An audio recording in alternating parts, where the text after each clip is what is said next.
So, I've been gone for a while, although I doubt any of you actually noticed. Look, video editing is incredibly boring and takes a lot of time. Time I could use on more productive things, like sleeping. Unfortunately for all you poor souls who for some reason chose to watch this video and haven't been duct taped to a chair in my basement for constructive feedback, you're in for the long haul, because you've got a mindless rambling about a PS2 game where a buff Japanese man beats up half the population of Tokyo. There isn't going to be any refunds. Yakuza is an action-adventure game developed and published by Sega for the PlayStation 2 in 2005, or 2006 over here in the West, and follows the story of Kazuma Kiryu, a Yakuza of the Dojima family, a subsidiary of a much bigger Yakuza organisation, the Tojo clan, who takes the fall after his childhood friend Nishiki kills their boss before he can assault their other childhood friend, Yumi. He's sent to jail for 10 years, where he solves prison overcrowding through the medium of beatings, and is expelled from his Yakuza family because murdering your boss is apparently not a good way to get promoted, outside of the Roman Empire. So now he's a free man, you'd think Kiryu would want to distance himself from the Yakuza, but after learning that Yumi has vanished without a trace, and that 10 billion yen of the Tojo clan's money has also disappeared, it's about, what, $10 in our money, he's dragged back into the criminal underworld of Kamurocho, the fictional red light district Yakuza takes place in, to look for answers and knock out more people than Ivan Drago coated in Rohypnol along the way. Unfortunately for our brave hero, the answers aren't exactly forthcoming, and after gate-crashing a funeral wearing his best Clark Kent disguise to talk to his former mentor and boss, Shintaro Fuma gets shot, and Kiryu has to fight his way back out through the hordes of Yakuza, who for some reason thought it was a good idea to fight the goddamn dragon of Dojima. And hey, they even brought Michael Madsen along. Although I don't remember him being this bald, and angry, and sober. Kazuma! This would be a good time to talk about the combat. Now you'd think for a man who sticks out like a black cat in a snowstorm and is so renowned for kicking people's shit in that he's called the fucking Dragon of Dojima, that people would be slightly apprehensive to pick a fight with him. But it turns out that the miscreants of Kamurocho lack in both brain cells and health bars. Fortunately for them, Kiryu seems to have some eyesight problems, as the game's lock-on system seems to be more of a mild suggestion than an actual mechanic. Once you've started punching, you'd best hope the enemy doesn't move, because not even divine intervention is going to make him turn. Oh, but the enemies can. Why? Because fuck you. That's why. Thankfully, for my sanity, our good buddy Shimano over here is a slow lumbering dolt, so it's not hard to dodge out the way and resume the beatdown. But when the enemies start getting faster, Kiryu's one little slide dodge just doesn't cut it. In later Yakuza games, I focused mainly on dodging and reserved the blocking for emergencies, but with this one I had to turn Kiryu into a human wall, capable of tanking gunshots, but yet incapable of not falling on his arse from a poke. You've got weapons that alleviate these issues slightly, ranging from pipes to stoves to guns that are only really useful at the end of the game, and a sword covered in lightning that I never used because I forgot it existed until just now. They do help by adding more range to Kiryu's flailing, but if you exist in the same universe as them for too long, they shatter and it's back to the fisticuffs. And don't think for a second the guns are any better, as most of the time you'll just end up with some handmade pistols with one shot in the chamber, so unless you're planning to turn it on yourself, you'd best buy Kiryu some glasses and a map first. Anyway, after showing Shimano the power of a full head of hair, Kiryu makes a break for it before this turns into some kind of funerary royal rumble, and is saved by Detective Date, who's been investigating him since he got out of prison, and after getting to safety, they join forces to solve this mystery in true buddy cop fashion. And by buddy cop I mean Kiryu does almost all the work, while Date gets beaten up, shot and mistreated, but he does set the record for the furthest banister vault. While searching for more information on Yumi's whereabouts, Kiryu finds some dead bodies, a child with a gun, and a tiny dog being abused by some ne'er-do-wells, who are promptly fucking ripped a new arsehole. This is where Kiryu starts his true adventure, the adventure of being the best dad. Not some Goku shit where he leaves his jolly green alien to pay the child support, but instead taking her to go eat burgers, and playing strange illicit Japanese dice games. Her name is Haruka. Turns out her aunt is Yumi, which is convenient. What's not so convenient is that most of the criminal underworld think that Haruka's pendant is linked to the missing 10 billion yen, so she gets kidnapped. A lot. Kiryu takes his eyes off her for 2 seconds and there she goes. Nishiki's new Yakuza buddies? Got a Chinese triad? You'd bet your flippy kung fu arse they grabbed her. Kiryu's boyfriend? Yep, Majima nabbed her too, but he just wants to fight good old Kiryu-chan. He's a little desperate. At least Kage, the homeless spy master of Purgatory, doesn't want to kidnap her. He just wants to be greasier and solve a family issue. But I don't care, because I've got stuffed toys to collect. Yay! Minigames. The Yakuza series is chock full of them. From batting cages to hostess clubs to strange Japanese gambling games. As the series has continued, more and more have been added, making the district of Kamurocho feel more alive. Sadly, I didn't find the games in this first entry exactly enthralling, except for the crane game. I just wanted all of those toys. I've never been that interested in the batting cages. They're not terrible, I just have no idea what I'm doing, so fuck it.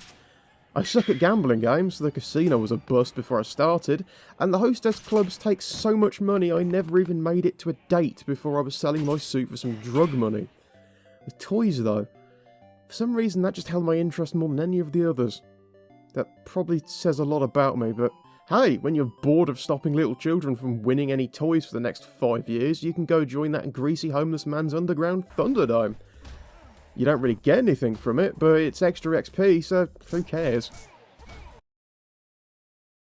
Okay, I guess we should solve this mystery.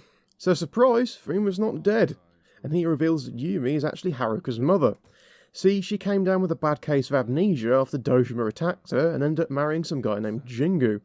Jingo, being a douche, is easily corrupted and hires a hitman to kill Yumi and Haruka to hide their relationship and secure more power for himself. The hitman, however, was a bit shit because he's killed by Fuma, a man who has to walk the cane after taking a bullet to save Kiryu a few years back. Fuma allied himself with Chairman Sarah, whose funeral Kiryu went to earlier, to stop Jingu from manipulating the Tojo clan from the inside. See, turns out the money is housed in the Millennium Tower in the centre of town, and Jingu's been using it to control the Tojo clan. And oh hey, Shimano's back. And he brought friends. After Fuma brings backup, Kiryu disposes of the bad guys, but unfortunately Fuma is blown up saving Haruka, and in revenge Shimano gets backslapped into hell in return, leaving the stage open for Kiryu to finally, hopefully, finish this. So before we wrap up the story, we need to talk about a few things. If you've played or seen almost anything to do with the later Yakuza games, you'll notice they're all in Japanese with English subtitles. Fair enough, this is a Japanese game, but have you noticed something strange about this one? It's dubbed in English. What the fuck do you think you're doing? Today's been a very bad day, and it's put me in a real shitty mood. What?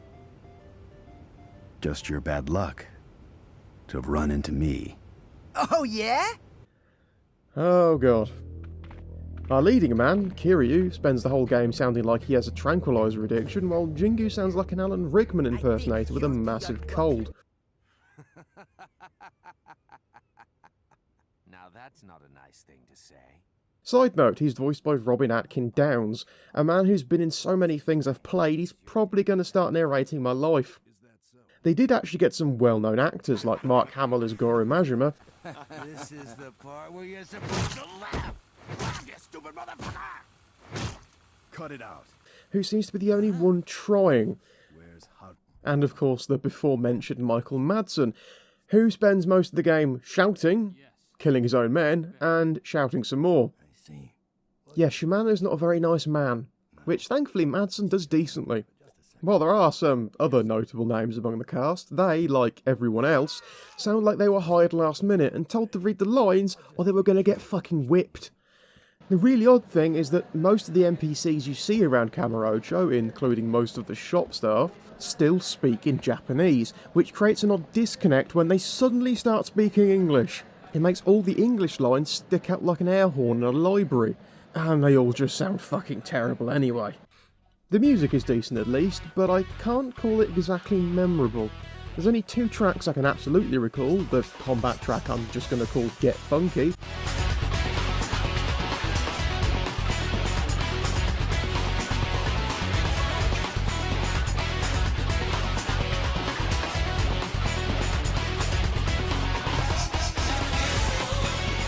and the safe house theme, which I can only remember because it sounds like it got kicked straight out of a Resident Evil save room.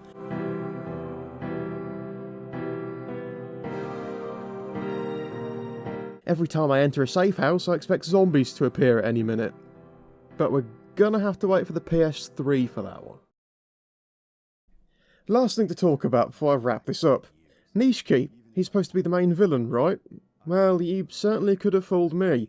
He pops up at random points throughout the story to shoot Fuma, steal Haruka, and blow up homeless people, but he never sticks around long enough to actually seem like a villain. He gets his big moment halfway through, and by big moment I mean getting decked by Kiryu, and is then promptly forgotten. Then they introduce Jingu as the main villain, and in like the first 10 minutes he's on screen, he completely outshines Nishiki as a villain in every regard. And you fight him on top of a skyscraper like a Bond villain. Can't really get much better than that. It's around this point that someone writing the story seemed to remember, shit, wasn't there some other bad guy? And suddenly Nishiki's back for a one-on-one barroom brawl with Kiryu, where he proves he's a true master of furniture. Jingu, not to be outdone, pops back up, shoots Yumi, and tries to kill Kiryu so he can take the money. But behold, the horn of plot convenience blows loud, and Nishiki shanks Jingu and is the only one who seems to remember Yumi brought a bomb to this little shindig, seals himself and Jingu in the vault, and they both turn into a fine yen and gore mist along the Kamurocho skyline. He did save Kiryu and Haruka by doing that though, so at least he got something in the end? I guess? It gets better in Kiwami. So, final thoughts. While it's not exactly aged like fine wine with its shaky combat and rather mediocre plot, I still had fun playing this game. But for someone just coming into the series, I'd recommend starting with 0 and moving on to Kiwami. See, Yakuza 0 is a prequel, while Yakuza Kiwami is a full-on remake of this game. But it expands on the plot and Nishiki's character so much that it actually makes the plot interesting, while I just didn't find it all that interesting in this version of the game. It just seems to jump from point to point so much without having a clear villain or really any clear backing. Maybe it's just me being an idiot, I don't know. Don't get me wrong, if you love some PS2 era jank as much as I do, then go right ahead and give it a go. If you don't mind it being a Japanese exclusive, there's a Yakuza 1 and 2 HD collection available for the PlayStation 3 that apparently fixes a lot of the issues, including the dodgy lock-on. But I have no idea where my copy is right now, so I can't answer that. Apparently Yakuza 2, the Yakuzaning, also fixes a lot of the issues with this game. Haven't played it yet. It looks fun though. And there's a Kiwami for that one too. Can you tell I don't know how to end videos? Yeah, sure fucking do now.